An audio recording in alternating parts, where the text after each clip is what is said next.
سلیمان اول، جسے قانونی اور دی میگنیفیشنٹ کہا جاتا ہے، وہ سلطان جس کے دور میں عثمانی سلطنت اپنی بلندی کی انتہا کو پہنچا۔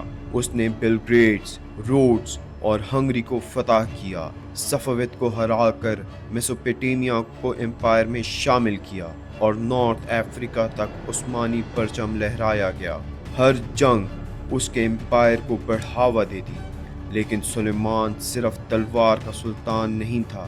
اس نے قانون کے ساتھ شریعت کو ہم آہنگ کیا، انصاف کو مضبوط کیا اور آرٹس، ادب اور آرکیٹیکچر کا وہ دور شروع کیا جو عثمانی گولڈن ایج کہلایا۔ استنبول مساجد اور محلوں اور قانون کا مرکز بن گیا۔ سلیمان اول وہ سلطان جو صرف دی میگنیفیشنٹ نہیں بلکہ عثمانی تاریخ کا سب سے عظیم حکمران تھا۔